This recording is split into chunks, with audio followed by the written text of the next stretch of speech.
Welcome, everyone. Welcome, everyone. Wasn't that amazing? I am just so grateful to be here. And I want to first thank our sponsors. Our sponsors for tonight's film are Anthony Paradiso, All Things AP, and the National Council of Jewish Women from Bergen County. So thank you so much for supporting the wonderful work. And I want to introduce you to Lisa Immordino Vreeland, producer and director of the beautiful film tonight, Tennessee and Truman, and an expert, a Tennessee and Truman expert. And we had a really great pleasure of talking a little bit about Tennessee and Truman before we jumped on to this live. What we have Thomas Keith, who's the editor of the Tennessee Williams titles for New Directions since 2002, and a theater teacher at Pace University. So welcome, Thomas. Welcome, Lisa. How are you doing tonight? Good. Thank you. We're happy to share the film.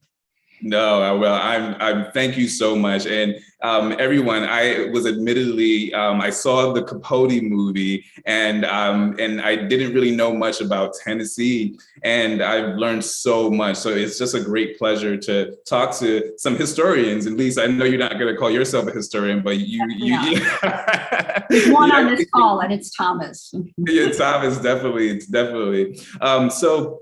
If you could just introduce yourselves a little bit, tell a little bit of what you're focused on, what you're most passionate about. Lisa, you can go first. Sure. First of all, thank you I'm really thrilled to be part of the TNEC Festival.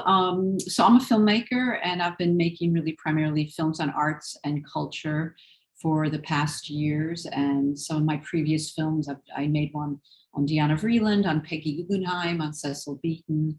And it was really a great opportunity for me to be able to do a film on Truman Capote and Tennessee Williams, because I was really thrilled to be able to use their words. And I felt that they really deserved to have a film that was really based only on words and not on kind of the caricaturizations that have taken place of both of these really important literary voices over the years. And it was really nice in the process of making the film. And it happened quite late in the process that I met Thomas. And, I work very closely with archives, and it's always also very scary when you have to show the film to somebody who really is an expert in the field, because I just pretend to know a lot about my subjects during the time I'm making them. But somebody like Thomas, who's really devoted a huge part of his career to Tennessee Williams, it was daunting for me to share with him, and it was really an important process and validating for the film. And so I enjoyed also the collaboration with him. So I pass it over to you, Thomas. Thank you, Lisa. Yeah, it was a pleasure. We were introduced I don't know that we were introduced, but Donna Pierce at the University of the South wrote to me with some kind of a question, and then I ended up writing to you, and it was exciting to me that you were doing this work. My background is in theater. However, since 2001, or beginning in 2001, I started working in publishing, and one of my responsibilities was editing new work by Tennessee Williams and shepherding reissues of his plays and his prose writing into new editions. And that has opened up a whole world of conferences and some academia and consulting on theater productions and all kinds of things related to Tennessee Williams. However, it's not what I do full time now. I also teach at Pace University. So that's the short version.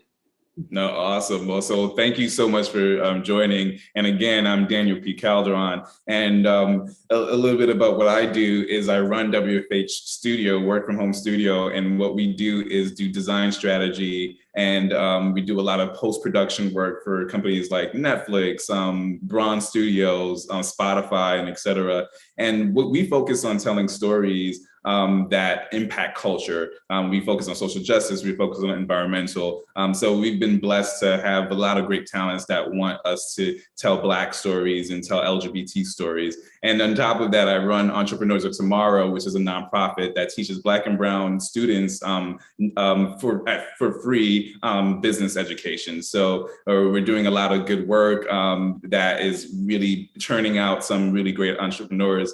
And one of those entrepreneurs is Daniel Hawthorne, who has crossed 6 figures after our program. So we're excited about the work that we're doing in the community there. But now we're talking about film, we're talking about community, we're talking about iconic images, iconic people who have really changed how we see image, who have changed what representation looks like in media. We've seen that with Coded, and we also see that with Tennessee and Truman. So what was the most fascinating discovery when you were researching on Tennessee and Truman, Lisa?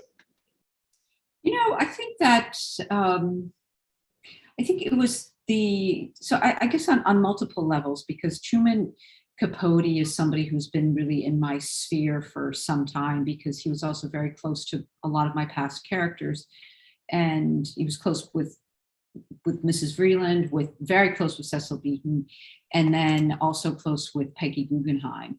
So a lot of my discovery was not with him. Most of my discovery was with Tennessee Williams. And because I had seen some of his plays performed, I'd seen a lot of them, the cinematic, the Hollywood version, which are of course the ones that he liked the least, but he's the one who really struck a chord with me, because there was something about the word authenticity, I think describes it best, that there was something authentic about him and the way that he wrote in his journal. And it just really, it hit me, because it was something that I wanted to hear. And,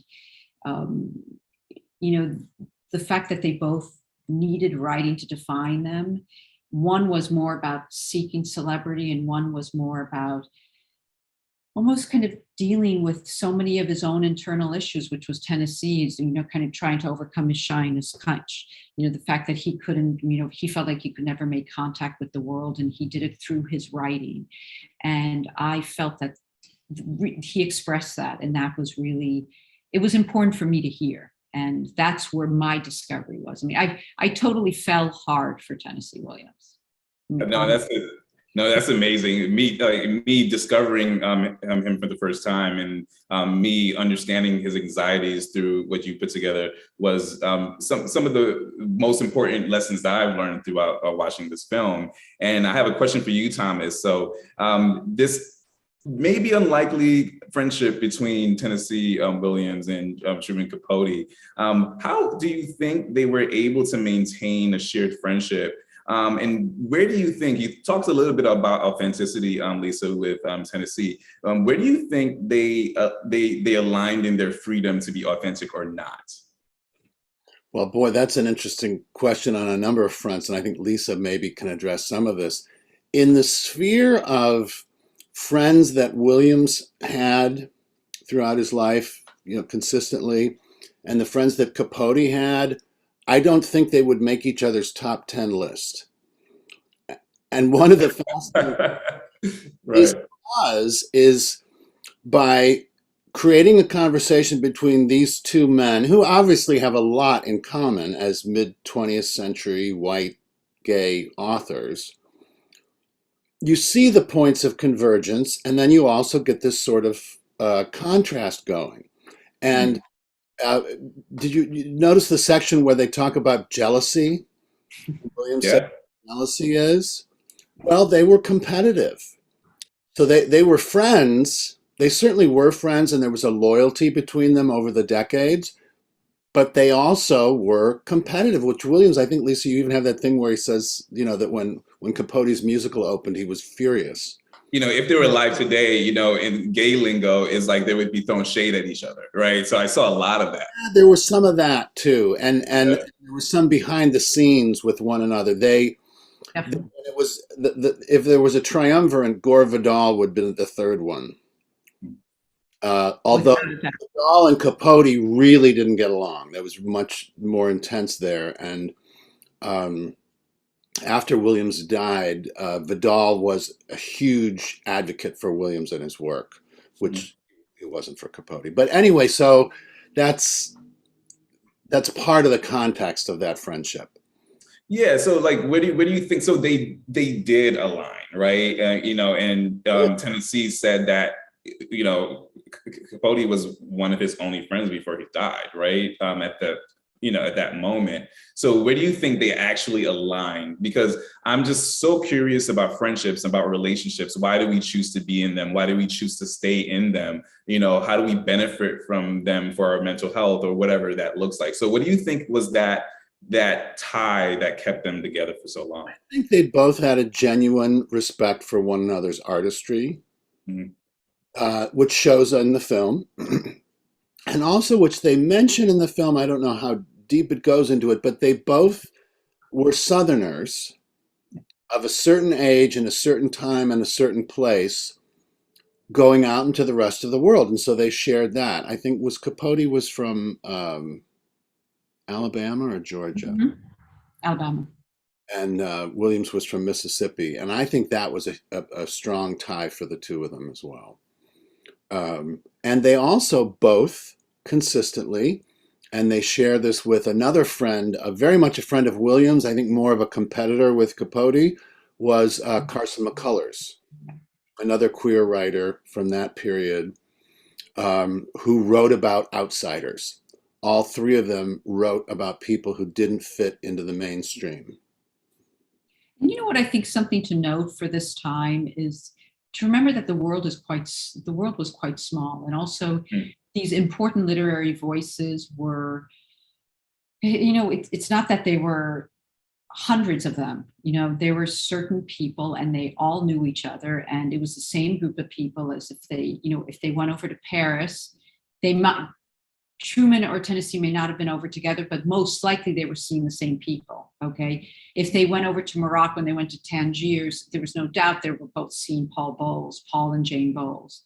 And it was just this was what the world was like. And I think that, this natural, the connection between the two of them, because just beside the fact that they were both from the Deep South, they both were homosexual, they both were, of course, writers. They both came from troubled childhoods, okay? Then they both also were the children of alcoholics. So that was the pairing that I saw immediately, and that I felt really, really worked. And then what was nice in the process of being able to make the film, they knew each other. They had different friends in common, like they had Donald Wyndham, they had people like that, and there was this communication. So the research process was actually really also these, published letters and books, and, just cross-referencing everything. And then moments we knew that they were together in certain places, or that they were invited, and they both would be writing sometimes the same story, sometimes a different version of the story. So we just had to go. I mean, there was one moment that I remember asking Thomas, I was like, well, who really was this? Who's telling the right version?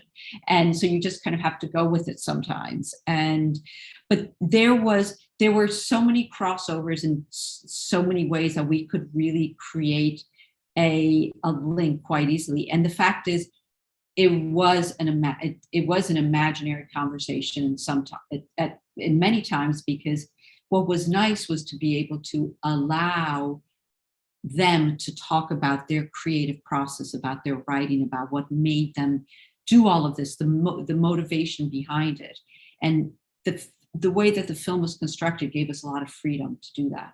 And one of the things you do so beautifully is you don't have a particular axe to grind about either person.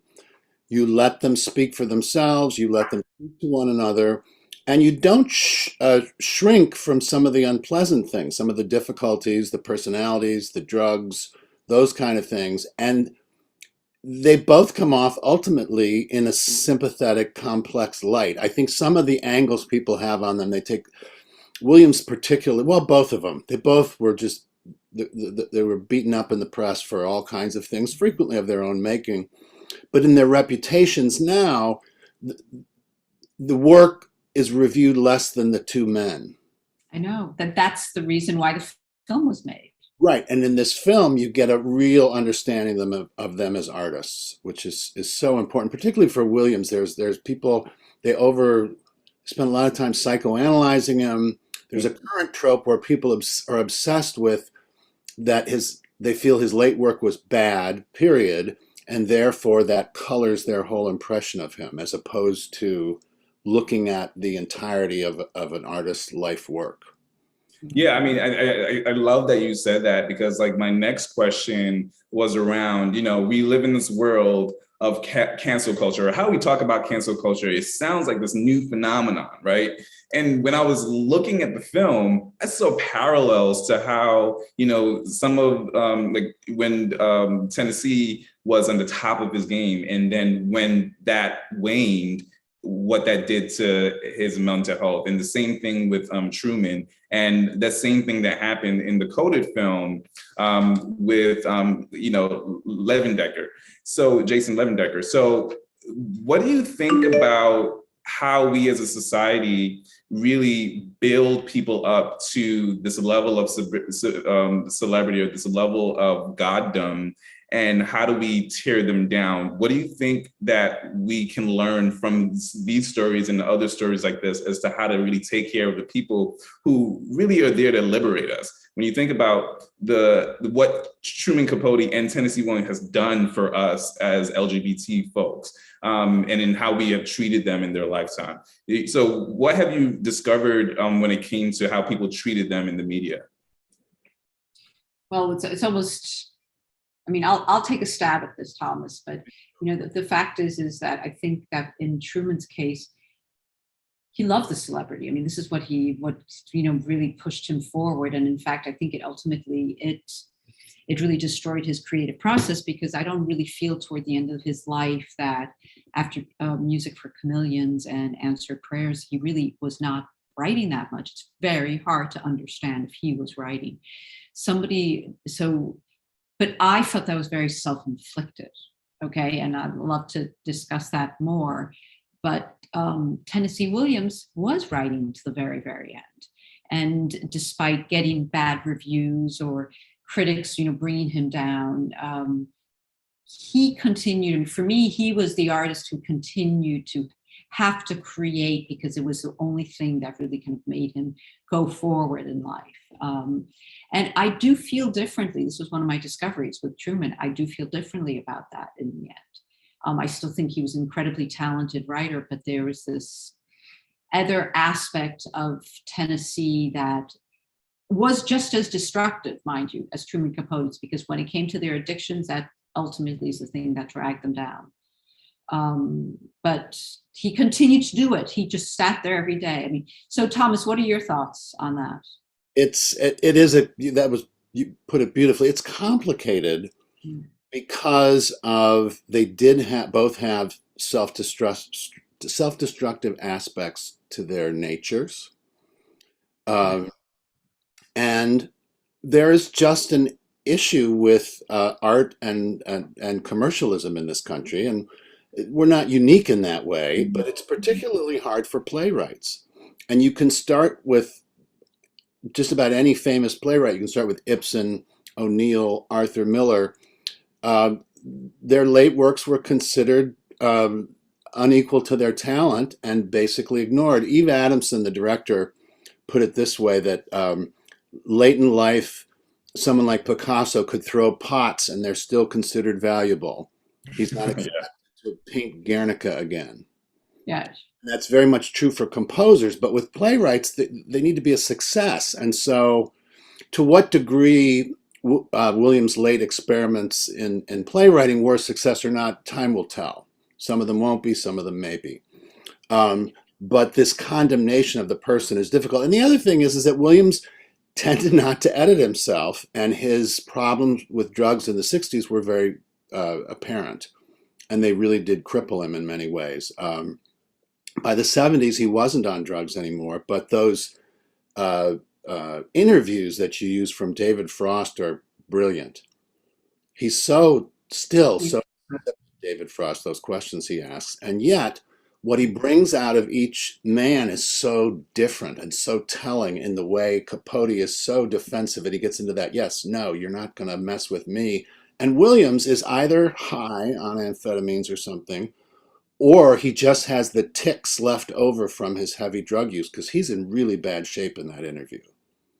He definitely has something. He has something going on. Painful to watch, but he's also doing his best to answer the questions, and his shyness is there, and his sort of, personal charm cutting right through it. I don't remember the question now. No worries, no worries. I think we're having a really, really great conversation. And then to like really wrap us out, in your research or in the editing of the film, Lisa, what did you have to leave out that didn't really work with story, that you really struggled with removing? What are we missing that we need to know about either Truman or Tennessee? Oh, there's plenty. I mean, listen, Thomas could give you a whole shopping list on Tennessee without a doubt. And, I think that I think it's really interesting, this whole thought that all of us could go in and if the three of us were given the same assignment and we read something, we would all come out with a different story. And that's what's so nice about filmmaking, is that, or what a writer looks at, how a writer looks at the same material, or an art historian, is that we all tell stories in different ways. And, with working with Bernadine Kolish, who's the editor on this, and this is my third film with her, a feature film, and she's, we want to kind of really get to the good stuff, the good, juicy stuff. We want to make sure that a lot of the bases are covered. We always have to leave things out. And, at one point, Gore Vidal was in the movie, and he's in a very simple way, but we knew that we couldn't make him more of a figure because of his bad relationship with Truman Capote. And then it would kind of take off in another direction. But yet he had this amazing, beautiful friendship with Tennessee Williams. And so that was one thing. But there are a lot of little things that we have to take out. But you really have to be able to tell a concise story. You have to make sure that the elements, that it's cinematic, that it's flowy, that there's some laughs, there's some sadness, and that there's some real gravitas. And for us, I mean, it was such a treat to be able to use the words and to use all the real words of these writers, if it's from their interviews or anything else. So, I can't tell you that there was any precise thing, because this was really the way we wanted to craft it. Well, that's the artistry. And that's, again, watching the film tonight, I'm so impressed with that, because you can't tell everything. And if you start trying to tell everything and connect every dot, then it becomes academic. You're Right. not doing that. You are creating a film narrative, and the amount of their actual words you used is amazing. It's so impressive, and it really tells a lot about them. And I think, again, it's a situation where you're not, I can't find a more sophisticated way to put it, you're not beating the crap out of them, which is what usually happens. No, you shouldn't. Yeah, you're showing all their flaws, and that's great.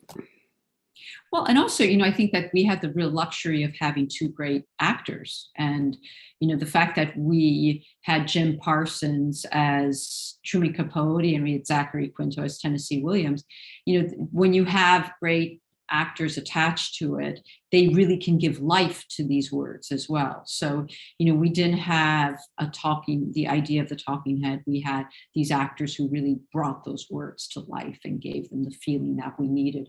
So that was something that I knew that I wanted to do. I mean, I just happened to have gotten Zach, and Zach helped me get Jim. And so, it was, and they did it because of them. I mean, they did it because they want to be part of the history with both of these writers. No, yeah, no, for real. I love that. And then Thomas, like, you being the historian, what is like one thing that you have learned from either Truman or Tennessee that you model in your life? I'm happy you were asked that question first. I can't say that I've modeled it, but one of the things that fascinates me about Williams was even though he was extremely insecure, which was a lot of his problem going, as his career went on, he had a particular discipline, and that was that he wrote every day. He did not fail to write. Mm-hmm. And he swam every day if he could, wherever he was. And over the years, he developed this way of writing that I haven't heard anybody else doing, where the rewriting and the drafts were essential to him, but he frequently didn't go back. He didn't necessarily go back and make notes and retype what he'd done. He would just start over, and he would rewrite a play and see how it came out. And he went down all sorts of dead ends that people usually just think about and avoid, but he wrote them out. Yeah, no, I mean, that's what I learned, because as artists, sometimes we work when we're inspired or when we feel like it. And that discipline was just really great, no matter what he was going through mentally. He had that endurance to really fight through the demons in his head and what he was hearing and experiencing from the external world. So that's one of the lessons that I've learned as well.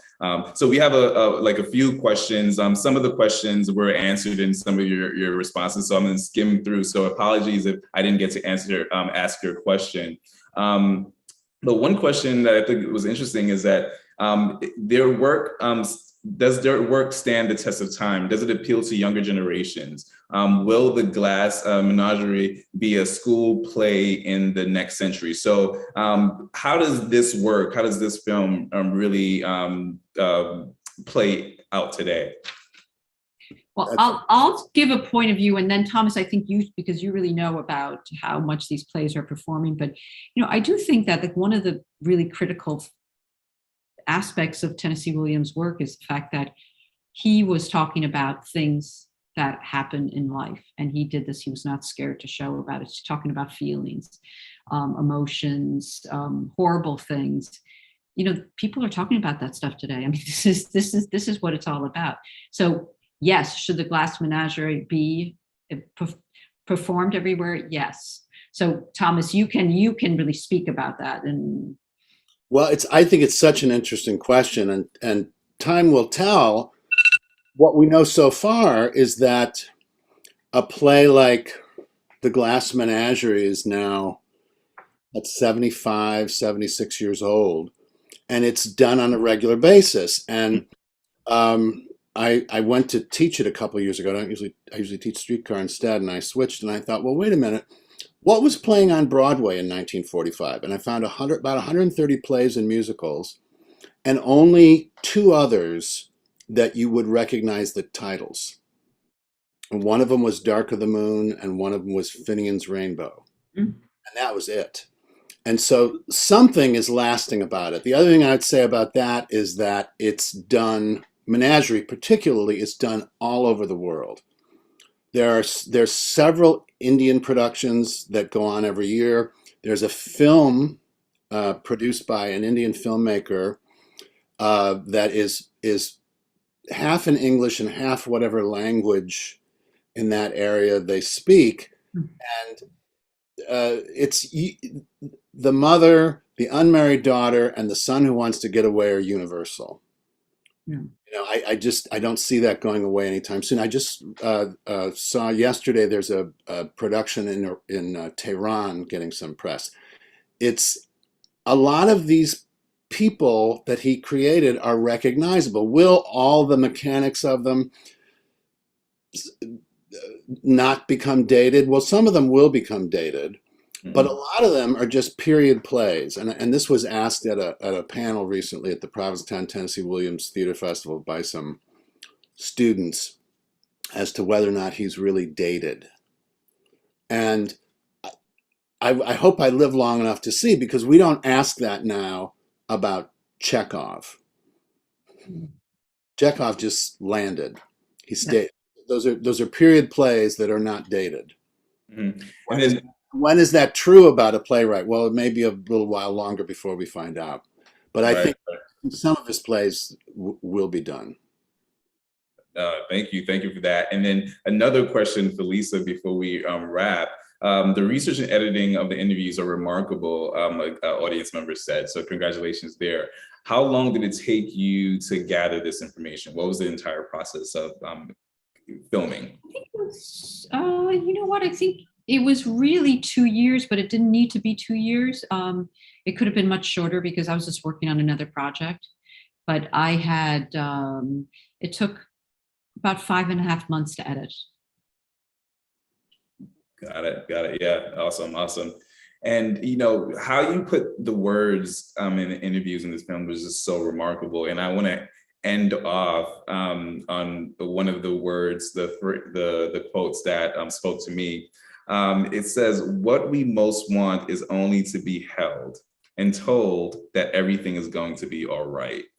And that was just such a beautiful quote that I'm definitely going to aspire to, wanting to be held like those beautiful words spoke to. What was the quote that spoke to you the most, that you would take as a mantra? Well, I have to say that, I mean, that's a very, very, very good one. I mean, it really is. I think they both spoke about this desire to write. I think Truman has talked about, like, writing was always an obsession for me. I loved how they both had this need to write from a certain age. And it was that kind of obsessiveness, but it was a real creative and an artistry inside that needed to come out of them. And I think that the times that they spoke about that was really important. But,